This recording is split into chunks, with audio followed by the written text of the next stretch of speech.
We're going to the moon. With NASA's Artemis campaign, we will explore the moon in new ways, travel vast distances, and discover more than ever before, all while learning how to live and work on another celestial body.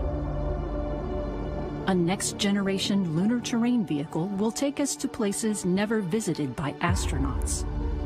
Harsh landscape, extreme cold, and limited sunlight at the moon's south pole demand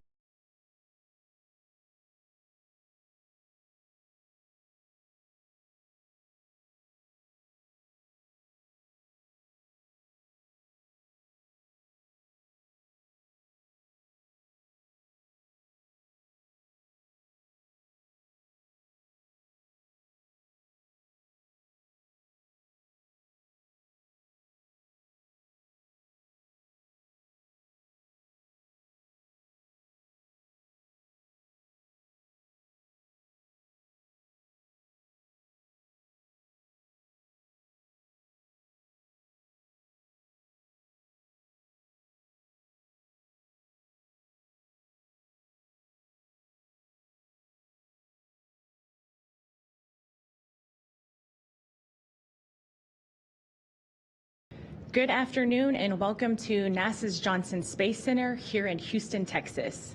I'm Victoria Ugaldi. Today we have an exciting announcement to reveal the companies selected to move forward in developing the Lunar Terrain Vehicle, which will allow astronauts to explore more of the lunar surface during Artemis missions.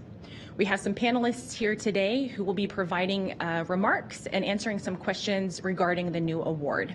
With us today we have Vanessa Weich, Director of the Johnson Space Center, Jacob Bleacher, Chief Exploration Scientist at NASA headquarters in Washington, D.C., Laura Kearney, Manager of the Extravehicular Activity and Human Surface Mobility Program here at the Johnson Space Center.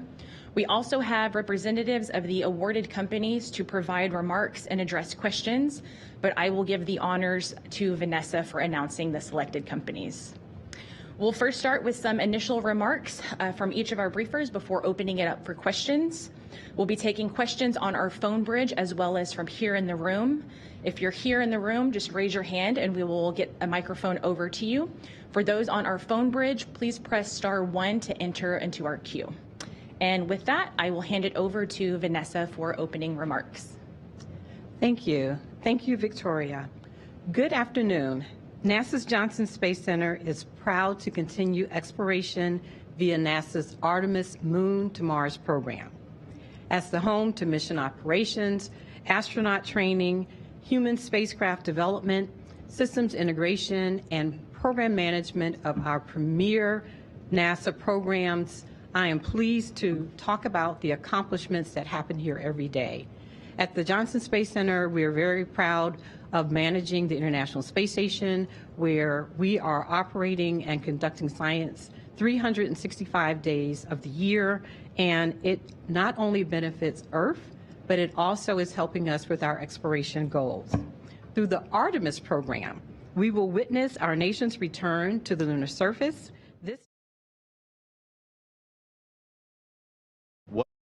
What you can learn.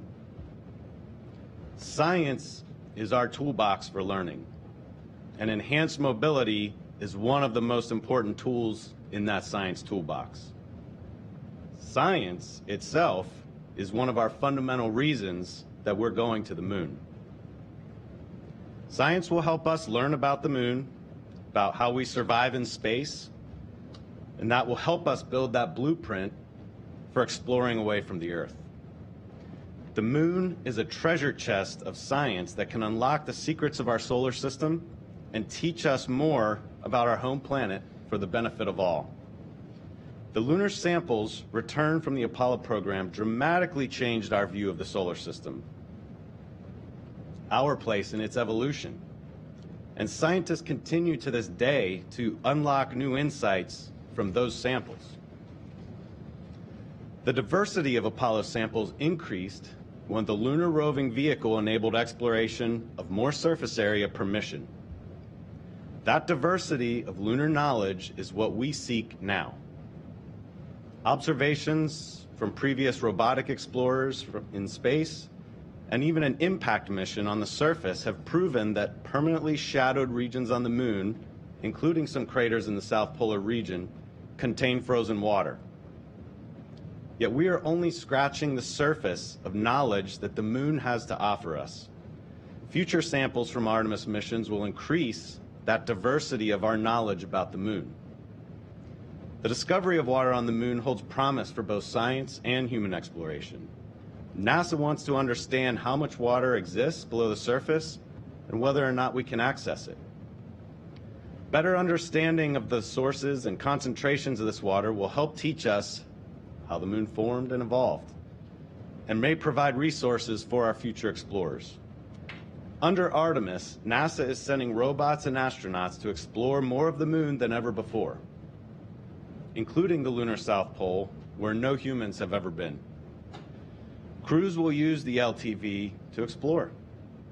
They will transport scientific equipment, and they will collect samples from the lunar surface from much farther than they could if they were on foot alone. This will enable us to learn more science as we go.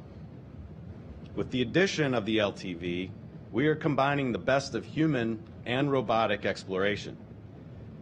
Between the Artemis missions, when our astronauts are not on the moon, NASA can use the LTV's remote operation capabilities to continue exploring. It means also that we'll be able to operate the LTV to meet our crew when they arrive on the surface. That means they'll be ready to go right away to focus on all the exploration that benefits the most from having our astronauts there. And then after the crew leave, the LTV can continue remote operations for additional exploration, prospecting, science, similar to robotic explorers that we have on Mars right now. This can help us identify priorities for our next crewed missions. With NASA's Artemis campaign, we are building up the capabilities needed to establish a longer-term exploration and presence of the moon. And the LTV is one of those capabilities that will enable us to conduct more science as we explore. As we will learn to live farther away from home for longer periods of time than ever before, we will build the first long-term presence on the moon and inspire a whole new generation of scientists, engineers, astronauts, artists, and everything else.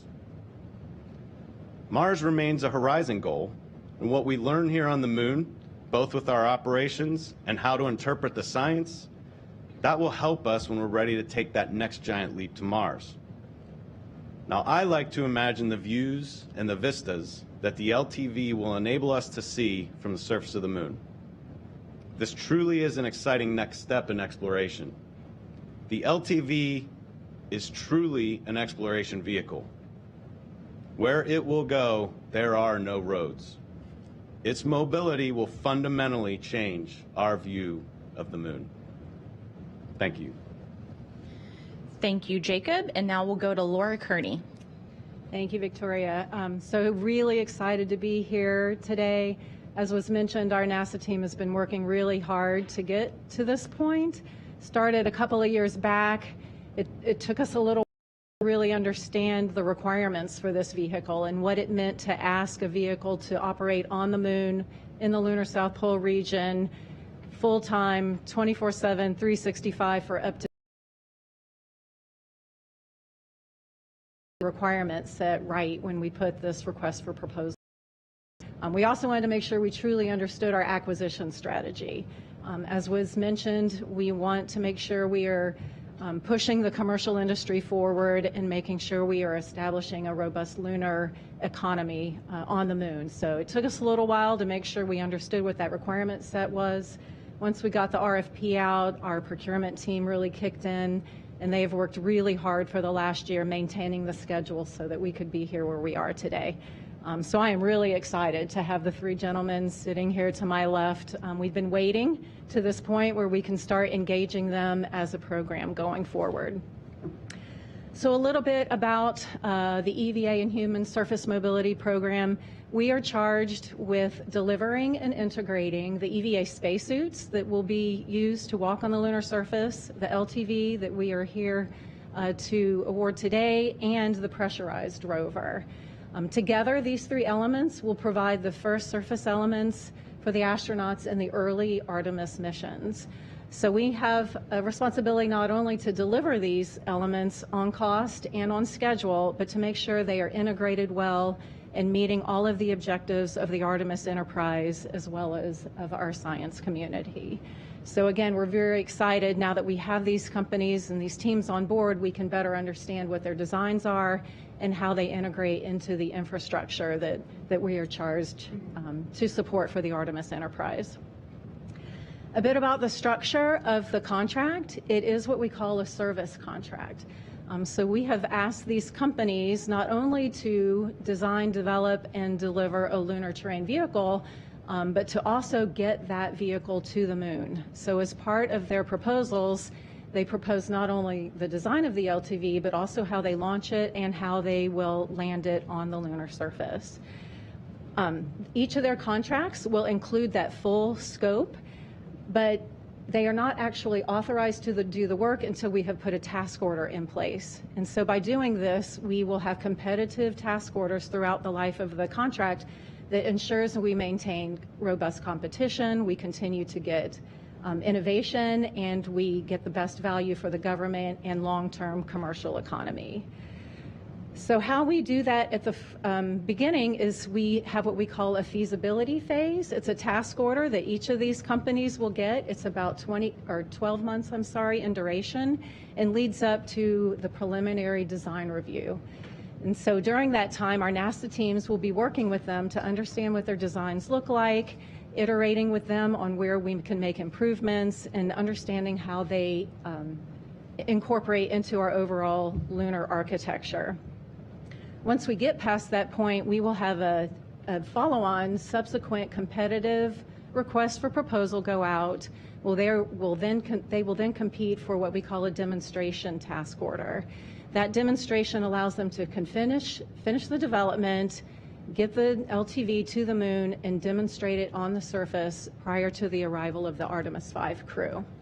We anticipate only being able to award that demonstration task order to one of these companies. Once that demonstration is complete, we'll then move on to what we call service task orders, and that will be an annual cadence where we will work with our Artemis enterprise customers as well as our science customers, and on an annual basis, we will award a service contract for them to provide both crewed and uncrewed services throughout the remaining life of the contract. So again, we are really, really excited. Our congratulations to the three companies from our team. We are looking forward to jumping in with you guys and certainly making LTV a big success.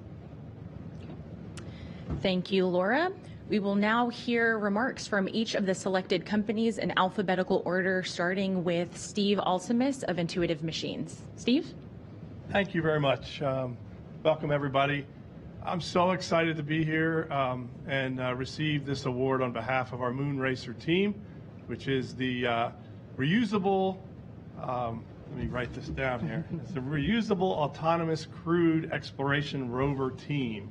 Our team is made up of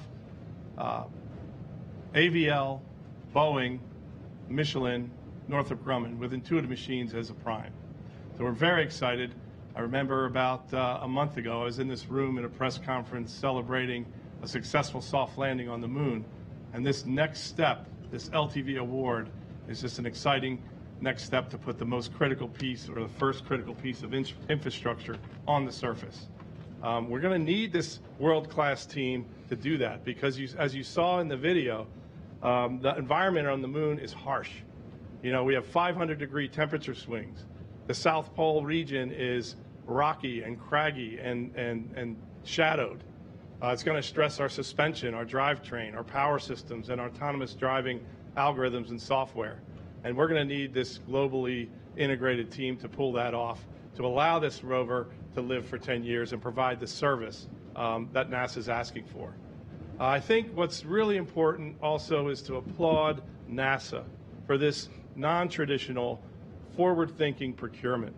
It really is exciting that not only are we going to support the Artemis campaign with crewed missions and uncrewed missions, but also it's commercially available for us as a commercial business to sell capacity on that rover and do that for international partners and for other commercial companies and space agencies around the world.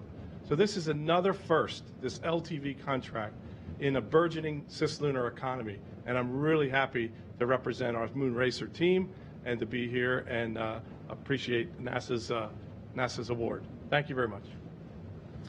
All right. Thank you, Steve. Next up is Justin Cyrus with Lunar Outpost. Hi, my name's Justin Cyrus, and I'm the CEO and founder at Lunar Outpost. For those of you who don't know who we are, Lunar Outpost is the leading mobility provider in the world. We have 4 rovers that are headed to the lunar surface. First one this year, later as a part of the IM-2 mission. Shortly after, we'll be a part of the IM-3 mission going to Reiner Gamma, and a commercial mission to follow, and an international collaboration from there as part of the Australian Space Agency's Trailblazer program. So I'm honored to be here representing our company, but also our amazing team. So our team consists of Lockheed Martin, General Motors, MDA Space, and Goodyear, who are all providing critical components of this overall contract. Now, our team combines proven human and robotic heritage, which is extraordinarily difficult to come by, and we're very fortunate to have as a part of our group. And what we're doing is taking not only this space heritage, but we're taking cutting-edge technology and automotive industry strengths to provide a true off-road vehicle capable of allowing us to live and work on the surface of the moon. With a strong focus on commercialization and enabling the new cislunar economy, our team is well positioned to help NASA take the next leap. As a part of the Artemis campaign, our LTV design emphasizes astronaut safety, alongside groundbreaking new capabilities that enable new mission profiles, including notably enhanced science mission returns, alongside building and maintaining infrastructure on the surface of the moon. I am truly humbled to be here on stage at Johnson Space Center, where as a kid, I grew up right down the street, watching the people of this center and watching the people of NASA continue to constantly push boundaries and explore new horizons. And that spirit of constantly pushing, improving, and exploring is what's led me to be here on this stage today. So first of all, thank you for that inspiration, and I really hope I am able to be a part of this program and inspire the next generation. Now, I do also want to thank NASA and Johnson Space Center for letting us have the opportunity to get humanity back to the moon and on to Mars, hopefully this time to stay. And I will do my best, and our team will do our best to make the most of it. Thank you. Thank you, Justin. We'll now hear from Jarrett Matthews of Venturi Astrolab. Thank you. Thank you for joining us today. Astrolab is on a mission to move humanity forward for transporting crew, supporting science and exploration, and robotic cargo logistics on the moon and eventually Mars. First, I would like to express my deep gratitude to NASA for giving us this opportunity to work alongside you on the LTVS project, and to the Astrolab team for working so hard for years on the LTV design and for putting together such a strong proposal. The Astrolab team is comprised of many incredible individuals with decades of experience in human spaceflight, mobility, and planetary robotics, and I'm so proud of them today. I would also like to thank our LTVS team members, Axiom Space and Odyssey Space Research, who are bringing to the team their deep experience in crew interfaces, crew training, flight software, simulation, safety and mission assurance, and mission operations. And finally, our strategic partners at Venturi, who are bringing their cutting-edge advancements in electric mobility, energy storage, and lunar tire design. Astrolab has been working for over 4 years on our commercial platform called the Flexible Logistics and Exploration Rover, or FLEX. FLEX is designed to operate on the moon for years and is purpose-built to help establish a permanent human presence on the moon and to serve as a catalyst for the lunar economy. The first commercial version of FLEX is scheduled to land on the moon in late 2026 with up to 1.5 tons of commercial cargo. The mission will allow us to validate our strong commercial model prior to sending the FLEX LTV for NASA's Artemis campaign. Everything NASA has ever accomplished has been because they can assemble great teams, and that's exactly what we've done at Astrolab. So on behalf of everyone involved with our team, we are honored, humbled, and so very much looking forward to working with NASA to deliver the most capable and versatile rover the world has ever seen. Thank you. All right, and thank you to all of our briefers for those initial remarks. We'll now move on to the question and answer portion of today's news briefing. Both here in the room and on our phone bridge, please remember to state your name you'd like to direct your question to. And with that, and for those who are in the room, just raise your hand. So with that, we'll go ahead and get started. Hi, Eric Berger with Ars Technica. Thanks for doing this. Question for Laura. You talked about a 12-month feasibility phase, and then there's going to be a competitive RFP. I just want to understand how you're going to maintain competition, but also it sounds like there's just going to be one team building one rover, LTV, that actually gets to the moon for this program. And so at what point do you cut from 3 to 1, and how long does that last? It seems like it's going to be a fairly brief competition in that sense.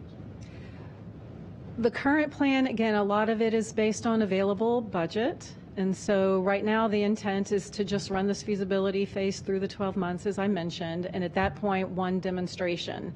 But that said, this contract mechanism is extraordinarily flexible. We can bring task orders onto this mechanism at any time.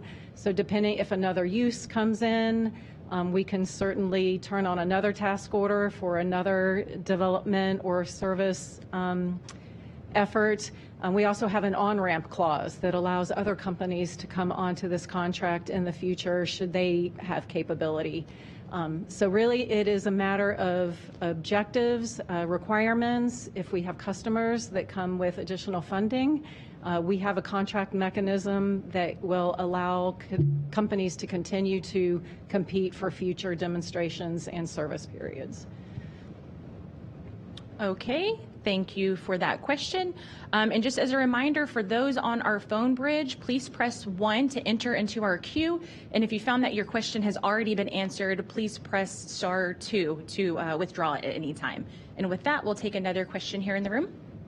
Oh, thank you. Mark Carreau with Aviation Week and Space Technology. I have a few technical questions. And I don't know whether you've specified this yet, but if you could explain how these guys are supposed to be powered, what their range could be, and then maybe you could just describe the kind of environment at the lunar South Pole that these will be experiencing in terms of thermal and maybe radiation and other major factors. Thank you.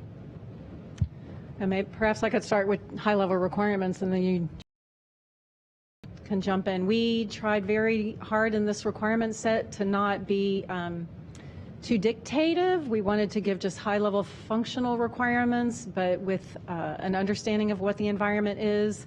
One of the big challenges at the lunar South Pole is power, given that we're in shadow quite often. So the NASA team had done a lot of analysis to try to understand how we would navigate to an area where we could get to areas where the sun can get to the rover and we can at least have some kind of power that way. We had derived a certain number of hours, a minimum number of hours that we put on this contract, but we did not limit and we did not define how these systems had to be powered. So they were able to provide innovative solutions and certainly able to provide what I would call excess capacity. If they could, for instance, meet 150 hours and it allows us to stay in darkness longer, that just provides more operational flexibility for us. So that is absolutely one of the driving requirements. As far as thermal, it was mentioned we can swing hundreds of degrees one way or another once, beyond being in the sun to being in the shaded area. Radiation is a big one to be able to keep electronics alive in that environment. We have asked the companies to meet a 10-year operating life. We did not define how they needed to do that. I use polar examples just to prove a point. They could, for instance, come in and say, I'm going to deliver one rover, it's going to last 10 years. or I'm going to deliver 10 rovers that only last 1 year. And that way they have the trade space to say, maybe I can fly COTS electronics, but I'm going to have to replace them once a year. Or I have to be extraordinarily robust because I'm going to last 10 years. Those are bounding cases. None of them proposed either of those. But we wanted to be able to give them, again, these high-level requirements, and then they could innovate on how they wanted to solve those problems. I'm happy to hop in. So our company and our team more broadly has some pretty cool technology around this. It's a big part of what we're actually figuring out over the course of our first 4 rover missions to the lunar surface, basically how to squeeze every last watt of power out of these battery systems and conserve that energy for as long as we can. So on our first rover mission, we're just lasting the lunar day, which is a much easier challenge to solve than what we're doing here as a part of LTVS. Second rover mission, all right, now you can start looking at potentially lasting a couple lunar nights. By the time you get to the third and fourth rover missions, then we're looking at operating months at a time, all the way up to years at a time, depending on how those technologies are tested. Another member of our team that we're extraordinarily excited to have is GM. So that's something that they are providing as a part of this overall LTVS program, is their new battery technology that comes with much higher energy density that can survive the extremes of the lunar surface. Of course, with a little bit of modification, but it's truly amazing energy storage technology that we're very proud to be bringing into the Artemis program. So our team over at GM will be providing our battery technology, and then Lockheed Martin and Lunar Outpost will basically be figuring out how to make the most of that technology moving forward, so we can not only survive the lunar night, but truly operate for many years at a time during the lunar day and lunar night. All right, thank you. Before we go to our phone bridge, we'll take one more question here in the room. Hi, Beverly Casillas for Space Scout. And I guess this one's also for Laura. What kinds of knowledge and resources is NASA sharing with these providers to kind of help accelerate the development of their concepts? We've seen, like with XEVAs, NASA provided things like the XEMU data, as well as resources like the Argo system to help with testing in the gravity environment. Could you provide any information about what kind of resources EHP is providing? Thank you. Yes, we are using a very similar model to what we had on, we call it XEVAS, it's the EVA acquisition. We've had a lunar LTV team working within our engineering directorate here at Johnson Space Center for quite some time, building prototypes, understanding requirements, trying to get an idea of what these systems might look like. And we make all of that data available to these companies in a technical library for them to use and learn from and leverage from. So all that data is available. As we execute this contract, we will have a NASA, what we call Insight team, which will work side by side with these companies, again, providing lessons learned and information back and forth. And then also similar to our EVA contract, we will utilize what we call government task agreements. And so as part of their proposals, they actually provided, we gave them information on what kinds of assets, whether it be a testing facility, materials, certain knowledge that we have here at the Johnson Space Center, and actually all centers across the agency. We made that available to them so that they could then propose back to us where they would like to use those capabilities for all proposals. So certainly Johnson Space Center here has a lot of facility capability, zero gravity or lunar gravity offloading systems that we anticipate them to use. We have some virtual simulation capabilities we anticipate them to use. And then of course, this is where we will be bringing the spacesuits in and integrating the human element along with our crews and our engineering test subjects. And so all that capability is being made available to them as they go through the development process. Yeah, I'd answer that too. For Intuitive Machines in our team, we've made extensive use of the GTA process that NASA offered across multiple centers, and whether that's Ames Research Center for autonomous driving, path planning, they have some great algorithms that do that, whether it's Goddard Space Flight Center for communications, or whether it's Johnson Space Center for the Argos gravity offload system. So there's quite a bit of capability in the agency which we plan to leverage. That was part of our proposal and priced accordingly. So this is really going to be a government and private sector partnership that builds this LTV and delivers it to the surface. We've actually been testing our Lunar tire prototype here at Johnson Space Center for the last year, as well as at NASA Glenn through the NASA Announcement of Collaborative Opportunity program. So separate from LTV, but that technology is going to be applied to LTV. All right, thank you. And just as a reminder, if you are online on our phone bridge, please press *1 to enter into the queue to ask your question. And with that, we will go to Jeff Faust with Space News. Good afternoon. A couple of quick questions for Laura Carney. What is the dollar value of these initial task orders the three companies are getting? And then also, how many proposals did NASA receive for the solicitation? Thanks. I think I am probably going to have to pass on both of those since we are technically still in a blackout period with these companies.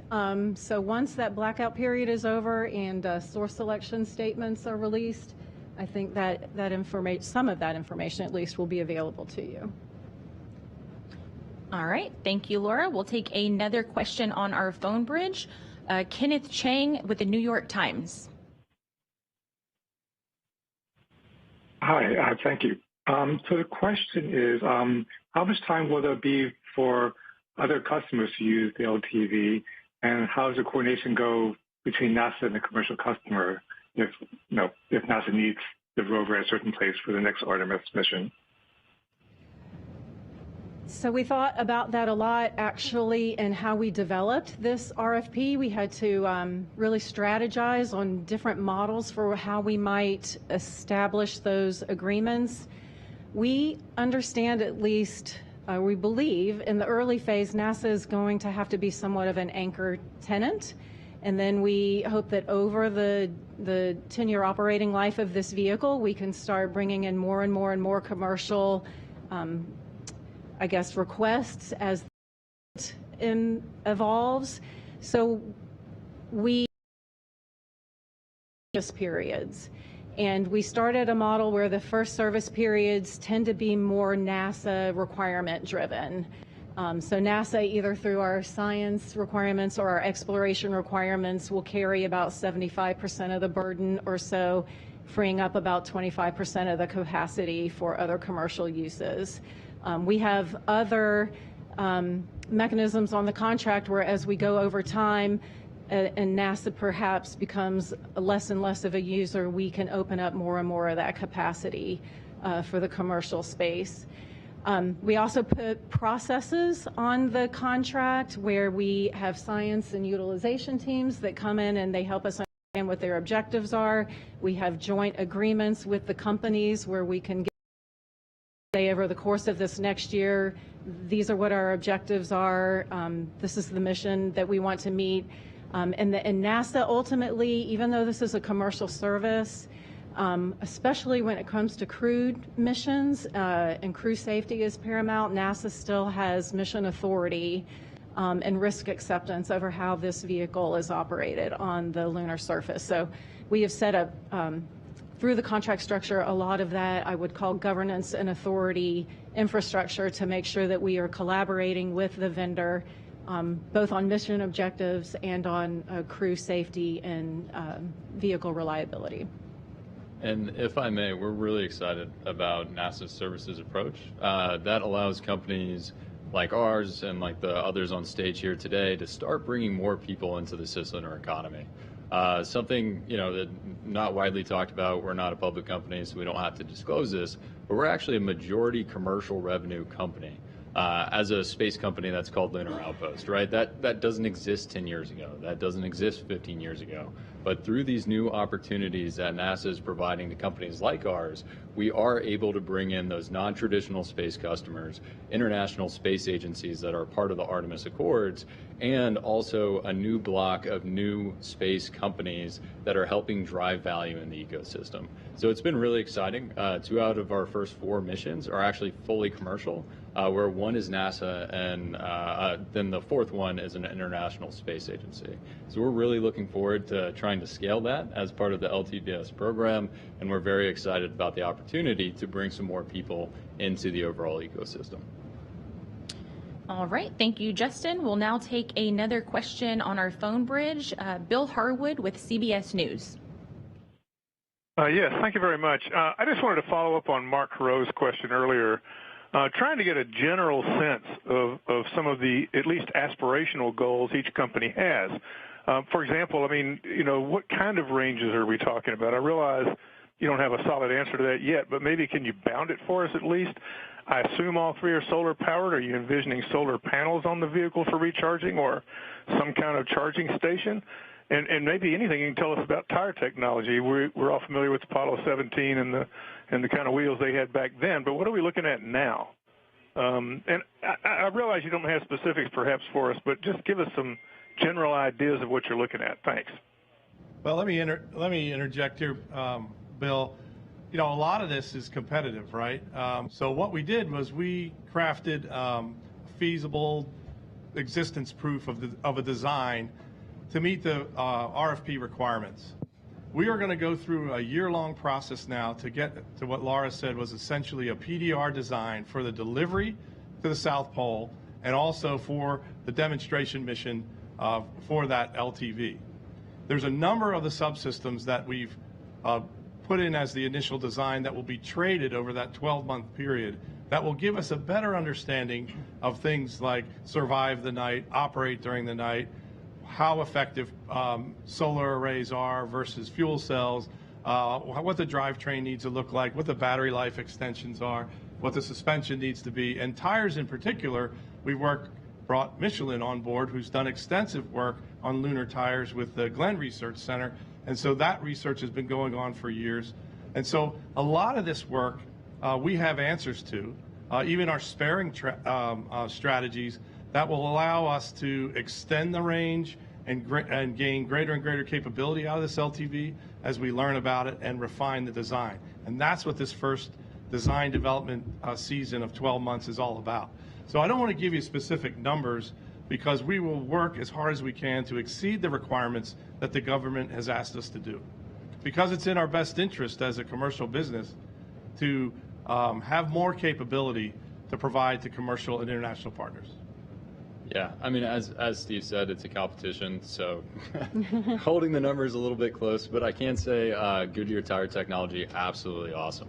I'm really excited to see how they could bring some of the technology that we're using as a part of LTVS back down here to Earth. I want a set of those tires for my own off-road vehicle, but hopefully you'll see some cool pictures. And I do think we have them in our render as well, so happy to share that publicly. But the tire technology truly is a step forward for exploring other planetary bodies.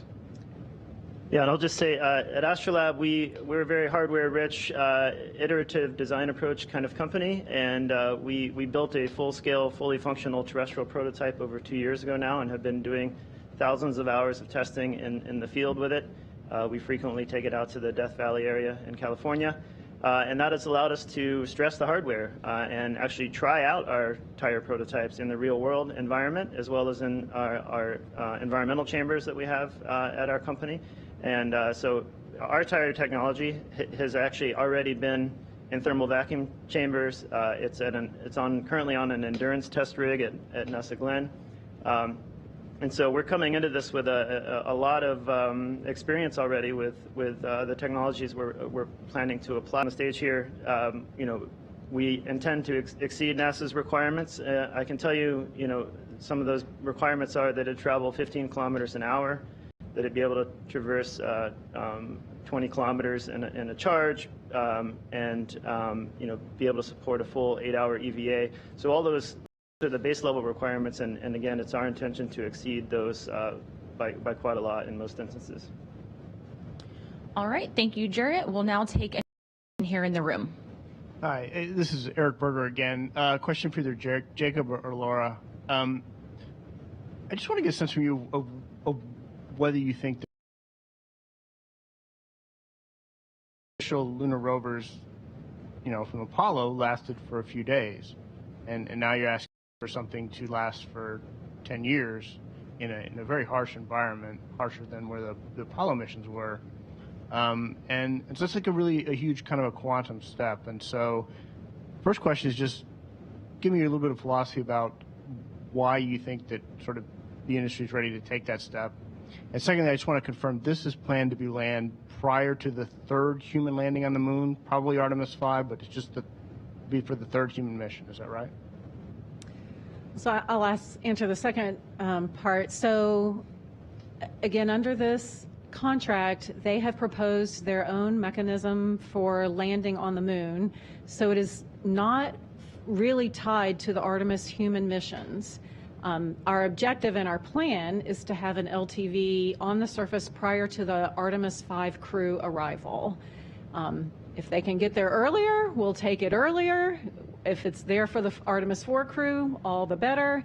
And certainly as soon as it's on the surface, it can start doing unmanned teleoperated science. So again, we're not fundamentally linked and tied to a specific Artemis mission necessarily.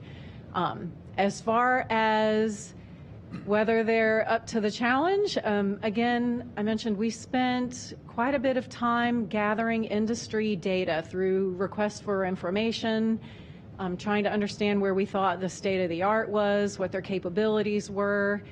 I know we're asking a lot of these companies, but I think as you hear these gentlemen talk, I think they're up to the challenge, and we are certainly here to help them be successful. Yeah, Eric, I would add a comment to that in terms of a burgeoning cislunar economy or commercial economy. You know, if you dovetail this with the commercial lunar payload service contract, we now are set for an annual cadence of mission deliveries to the surface of the moon. We've had our first successful mission. We'll have another one this year and another one early next year probably. That sets up for that delivery. And building off of the core of that that experience, we can continue to evolve the lander technology to the point where we can get a reliable delivery system called Nova-D, which takes 1,500 metric tons to the, or I'm sorry, 1.5 metric tons to the surface in the South Pole.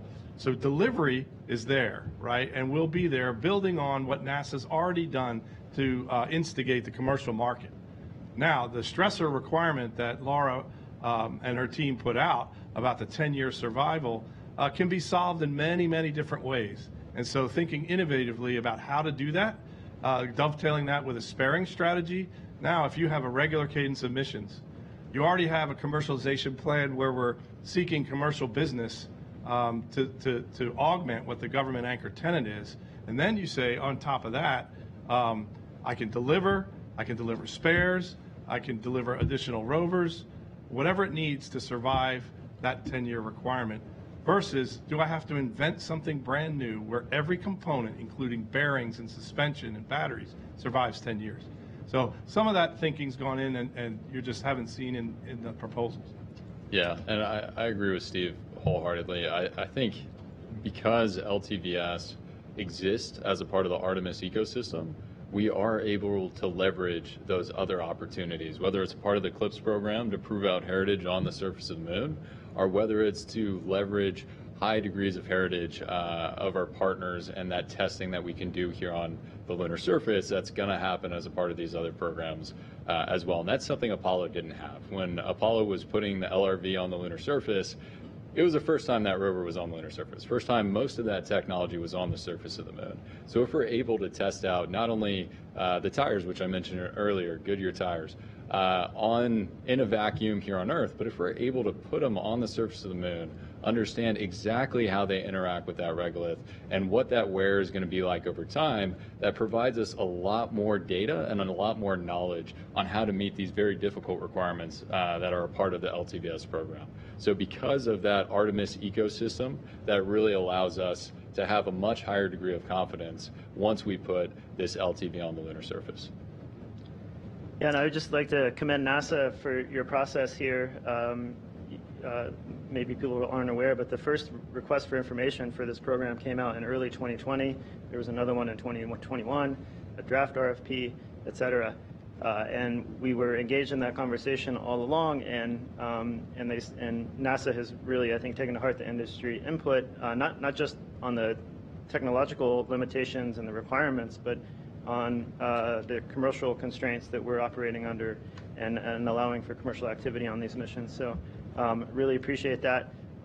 we have a similar strategy where we've already signed an agreement to go to the moon in 2026 to prove out our commercial model, and we've last year announced a number of companies who have signed up to go with us on that mission, and that mission, of course, will be a precursor to LTVS and allow us to learn and improve the system before it serves the Artemis campaign.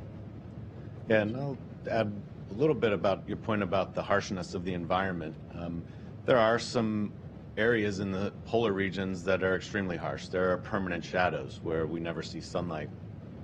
But there are other aspects to the South Pole that we understand because of the observations we've made over the last several decades. We've had the Lunar Reconnaissance Orbiter looking at the moon since 2009. We've learned a tremendous amount, and so I think we need to be careful when we talk about the South Pole as being harsher than elsewhere on the moon. There are some aspects, and the reason we're going to the South Pole is that there are some attributes that make it a little bit easier. So we often hear talking about surviving the day. Well, a lunar day in the South Pole can be hundreds of Earth days, depending on where you go. That's the knowledge that we have learned over the last several decades that really enables us to take advantage of the lunar environment to our benefit.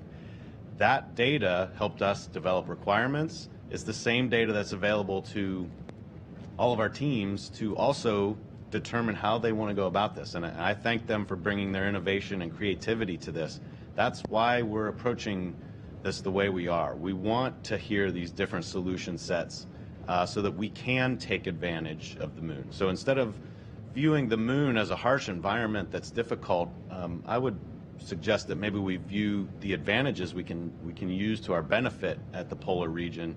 Again, that lighting, it can be hard if you go into the dark places, but it can be easier if we are taking advantage of places with longer access to light.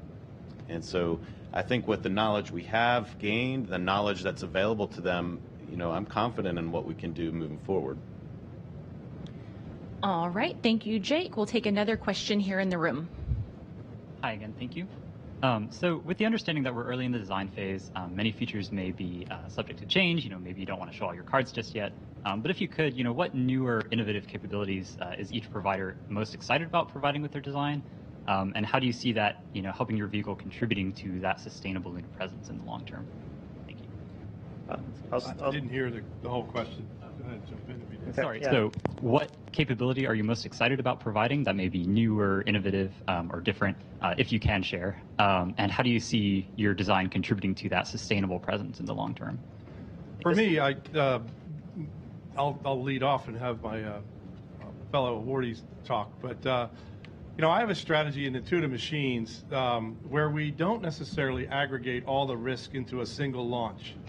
So by providing components at a certain size in an economy, you can actually make more progress along the way. So like I talked with Eric's question about an annual cadence of missions, we can talk about resupply, we can talk about delivery of components and delivery of systems that feed the broader ecosystem or the broader economy. So if you have an SLS or a Starship launch to the surface, you tend to aggregate risk in that one vehicle. In this case, what we do is build a cargo variant, like your regional delivery in aircraft or your Amazon regional vans that deliver packages to your house. A tractor trailer doesn't pull up to your house and deliver your package. A regional van does. And so taking that regional delivery approach and architecture means that we've lowered the risk for NASA, we've lowered the cost of access to the lunar surface, and we've actually allowed more participants in the lunar economy. And that's what I'm most proud of. Yeah, so I think the aspect of our design that I'm most excited about, and it's in the name, Flex, is we have a novel modular payload capability, and that allows us to change out different cargo, different customers, and serve a multitude of use cases, again, to really serve as a catalyst for the lunar economy. The lunar surface is going to need not just rovers, it's going to need power generation, power distribution, landing pads, berms, roads, habitation, et cetera. And we're developing a platform that can support all of those use cases as we go forward. Prior to starting Astrolab, I worked at SpaceX and worked on Starship, and really got excited about that capability and just the sheer tonnage that we'll soon be able to bring to the lunar surface, not only with Starship, but the other CLPS landers and the other HLS landers in work. And so soon, access to the lunar surface is going to transition from, once a decade, a few tens of kilograms to, once a month, hopefully, with hundreds of tons. And so we're at a point in history now where you can actually start to contemplate industrial scale activity happening at the lunar South Pole, and we're trying to build a platform to support it. And I'll chime in. I think my fellow awardees spoke pretty awesomely about the opportunity that's ahead of us if we do this right. To talk to your question about technologies that we're most excited about, I mentioned the batteries earlier. I think that's a critically important part to solve as part of the whole Artemis ecosystem, not just the LTVS program. So we're very excited about those. Those are coming from GM. I talked about the tires, but two of them that I didn't mention, and these are actually quite cool, and these are driven by the requirements that NASA provided. One requirement we have is we can't have more than 10 meters error on the lunar surface at any given time. This is without any infrastructure in place. We don't have GPS satellites around the moon. We don't have communication infrastructure. And we have to understand our environment and understand our vehicle dynamics to a point that we know exactly where we are on the lunar surface. And now that's not only critical for astronaut safety, but that is going to be a pretty awesome technology that I think we can bring back here to Earth that hopefully helps drive the adoption of autonomous cars in the future, that helps drive forward self-driving cars and vehicles, not only on the roads, but in some of these unconstrained and undefined environments. So that's the third. The fourth is remote operations. Now, this is something that's been a pretty difficult problem to solve in the mining and the resources industry more broadly. Remote operations during that teleoperation phase of the LTVS program has to be pretty clean, right? You can't be dropping frames, you can't be dropping packets. You have to be able to operate this vehicle with confidence, because this is, a pretty expensive asset on the surface of the moon, but at the same time, it's pretty critical to all of our commercial business plans to have this operating for years at a time on the lunar surface. So you don't want to hit a rock, right? That's not something you want to do. So you have to be able to operate in a way that provides that situational awareness remotely driving here on Earth, or be able to operate autonomously on the surface of the moon. One thing cool that Lunar Outpost just did last week is remotely operate the Australian Trailblazer rover from here in the United States. That was actually from our Colorado offices, which we were extraordinarily excited about. So we're starting to take bites off of those critical technologies that need to be a part of this LTVS program before we've even really gotten started here. But I do applaud the NASA team for putting these requirements in place to help push forward the cutting edge technology, because there's a lot of cool tech coming out of this. Awesome. All right, thank you. We'll now go to our phone bridge with Will Robinson Smith of Spaceflight Now. Yes, hi. Thanks for taking our questions today. Really appreciate it. Question for Laura Kearney, if I may.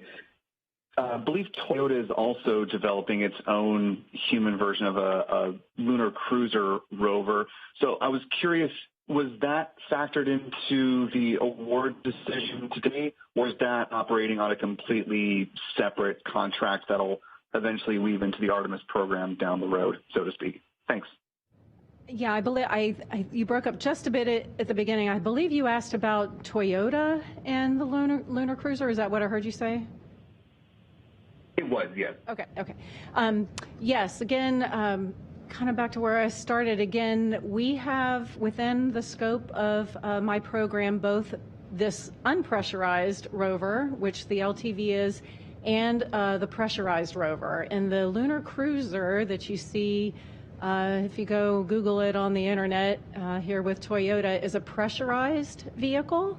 Both of those assets we are managing within my program. The idea is that they work together as a part of, again, a lunar system to support the crew. Where the LTV is unpressurized, it will likely be more limited in its range. A pressurized rover, when it comes along with the life support, will be able to extend the crew's range even farther away from a lander. So our concept is that the unpressurized LTV and the pressurized vehicle work together in some type of operational concept to support the crews and the scientific missions. I'm probably going to leave it at that. I would just mention we do have an announcement about a week from now related to the pressurized rover. So we'll be able to talk to you a little bit more about that in about a week or so. All right, thank you. We'll take our next question from Marcia Smith with spacepolicyonline.com. Thanks so much for taking my question. It's for Laura. The press release says that the combined maximum potential value of this is $4.6 billion. Could you talk about the time frame that covers? Is that between now and 2029 when you expect Artemis 5 to land? Because that's sort of like when you're thinking the first one will land. And how much of that is for this initial 1 year part of the effort? Yes, so the life of the contract, I'm gonna quote it, and I'm hoping I'm gonna get it right. I'm gonna look right at my source board chair, but so we set it's quite a long contract. It's up to 15 years, and it is based on a 5-year development plus the 10-year operating phase that we've been talking about. So that contract value number that you see covers the entire contract scope over 15 years. And don't confuse contract value necessarily with budget. It's just a number that is on this contract that we are authorized to put these task orders out up to as objectives come on, and we want potentially to bring new task orders onto this contract. So the feasibility phase that is up front is only a small fraction, I would say, of the overall cost. It's again, all of these companies have prototypes that they already have in place and that they're working. The first feasibility phase is really about, paper products and making sure we can get to a place where NASA can understand how well they are meeting our requirements. So the first phase is really not a significant overall piece of that cost. The demonstration phase is quite a big chunk, and then of course, 10 years of operating services as well. So I think hopefully that answered your question. All right, thank you, Laura. We'll now go to Jim Siegel with Florida Media Now. Hi, everybody. Thanks for taking my question. I was actually going to ask a little bit about the pressurized system, so you've already answered that, Laura, but I did want to know from each one of the three awardees, relatively how many people are going to be working on this project for each one of your organizations? Are we talking about 10 or 15 or 500 or what? Could you speculate on what that might be? Thank you. Well, I would say this first phase is significantly limited, as Laura indicated, where it's really a feasibility of design and design maturation to preliminary design review. And so the way we strategized about that, we are certainly going to use all the team members to bring their talents to bear. And with half a dozen team members, the numbers can climb pretty quickly. However, it's important that manage that team size effectively, really understand, how we're meeting requirements, needs, and the reliability needs of what NASA asked us before the team ramps up into the full development cycle. So you'll see a kind of shape in our manpower where we'll start out with a small team, and then once we that, we will ramp up significantly to deliver that system. Awesome. Yeah, happy to chime in. So our company, about 85 folks.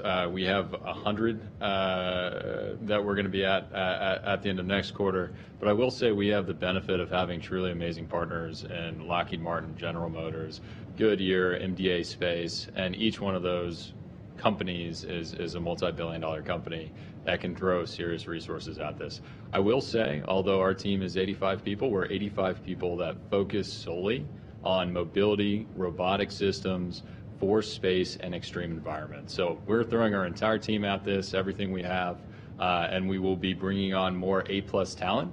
So just a quick plug, if you want a job, shoot us your resume. We're always looking for really awesome people here in Houston and also in Denver, Colorado. Yeah, we're a similar scale to Lunar Outpost, and of course we also have partners as well, Axiom Space and Odyssey Space Research. So, in aggregate, there'll be certainly in excess of 100 in the first year working on this. This is our sole focus of our company. We are developing our commercial platform regardless. So we're all in on this solution, and so it's similar to as Steve said. If we're awarded the demonstration mission, that will drive some growth as well. But this is our entire focus, and we look forward to working closely with NASA and providing essentially that focus to this problem. All right, thank you, Jarrett. We're going to go to our last question on the phone bridge with Ryan Catton of NASA Spaceflight Now. Thank you. I'm interested in the remote/autonomous operations that were mentioned. Is that going to be purely for moving the vehicle between different landing sites? Or will they be able to host science payloads? And if they can host science payloads, are they going to be able to be interchangeable by astronauts? Is it going to be more, or are they going to be permanently fixed to just thinking of the Mars rovers that we currently have? Thank you. Yeah, that's a wonderful question. And the expectation is that we'll be able to host scientific payloads on the LTV, and that we could use those payloads to conduct scientific research between the time periods that the astronauts are there. Your question was focused on the telerobotic phase. So the goal is to be able to conduct research with astronauts, move astronauts around, help them get to locations they wouldn't otherwise be able to reach, and then to conduct continued exploration and science after they've departed. So the payloads, we don't know what they are yet. We'll be working with our directorates across NASA to identify that. But the rovers themselves, and anybody else can chime in here, are likely to have a suite of sensors to help with a lot of that telerobotic activity. So they really will be exploring, and that really goes hand in hand with science. It's collecting knowledge. It's learning about the environment. They'll conduct reconnaissance so that we know better how to move around in the future. You've heard them hinting about this, that the iterative build and steps to learn how to do this work. And the science knowledge is kind of a backbone that we have. And we talked earlier about the environment and how much we've learned about the environment over the last several decades. And this is just a continuation of that effort to continue learning. And the capabilities that we've requested for the vehicles are to be able to host those payloads and support the astronauts when they're there. Yeah, with our terrestrial prototype, we've actually also built a 2.5 meter long 6 degree of freedom robotic arm with a modular end effector. And that's allowed us over the last couple of years to practice doing science operations, deploying instruments, collecting samples, deploying infrastructure. And we do that routinely. We do it remotely as well, operating from our Mission Control Center in Hawthorne, California. And so we're already on that path to really get the most out of these vehicles in order to enhance the science return of the Artemis campaign. Yeah.